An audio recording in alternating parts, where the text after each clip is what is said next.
Assalamualaikum warahmatullahi wabarakatuh. Selamat pagi dan salam sejahtera untuk kita semua. Mahasiswa STKIP Singkawang dan IKIP PGRI Pontianak yang saya banggakan.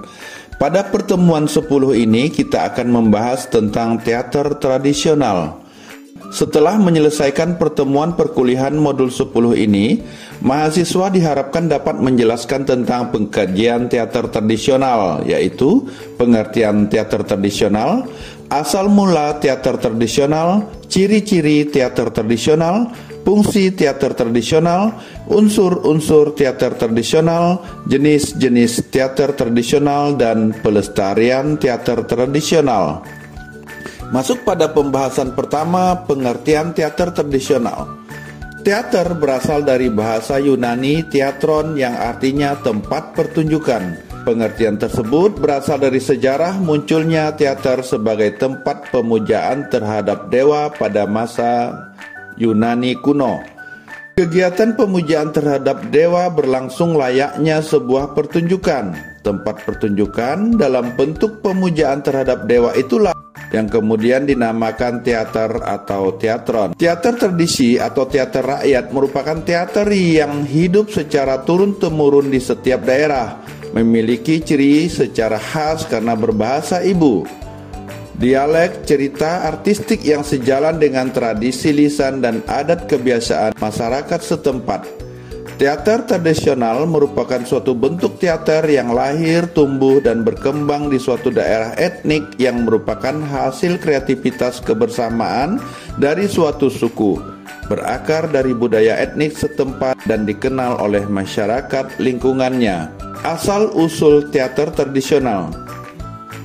Teater tradisional awalnya berasal dari unsur-unsur upacara magis seperti acara adat istiadat dan upacara pengobatan. Teater tradisional bertolak dari sastra lisan berupa pantun, syair, legenda, dongeng, dan cerita-cerita rakyat setempat. Teater tradisional lahir dari spontanitas kehidupan dan dihayati masyarakat lingkungannya karena merupakan warisan budaya nenek moyangnya. 3. Ciri-ciri teater tradisional. Adapun ciri-ciri teater tradisional yaitu: pertama, cerita yang disajikan tanpa naskah. 2. Menggunakan bahasa daerah. 3. Penyajiannya perpaduan dialog, nyanyian, tarian, dan laga. 4. Unsur lawakan atau humor kerap muncul. 5. Nilai dan laku dramatik dilakukan secara spontan. 6. Pertunjukan diiringi dengan tetabuhan atau musik tradisional. 7. Para penonton menonton pertunjukan dengan santai dan akrab. Kadang-kadang terjadi dialog secara langsung antara pemain dan penonton. 8. Pementasan sederhana. Panggung pertunjukan terbuka dengan bentuk arena yang dikelilingi penonton. 9. Ceritanya turun-temurun secara lisan dari mulut ke mulut. Masuk pada pembahasan keempat, fungsi teater tradisional, yaitu 1. Sarana upacara. 2. Sebagai sarana hiburan masyarakat. 3. Sarana pendidikan. 4. Sarana komunikasi. 5. Fungsi kritik sosial.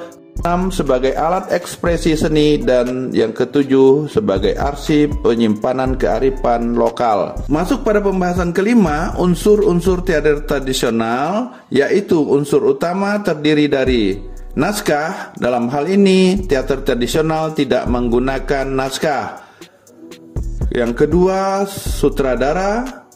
Yang ketiga, pemain. Yang keempat, penonton. Adapun unsur pendukung yaitu panggung, kostum, tata rias, tata cahaya, tata suara, dan musik. Pembahasan ke-6 tentang jenis teater tradisional. Jenis teater tradisional terbagi menjadi 3 kelompok besar, yaitu teater yang dituturkan, teater yang dipertunjukkan, dan teater yang dituturkan dengan peragaan. Masuk pada pembahasan terakhir tentang pelestarian teater tradisional. Globalisasi berakibat pada menurunnya eksistensi teater tradisional, bahkan sebagian telah mati suri.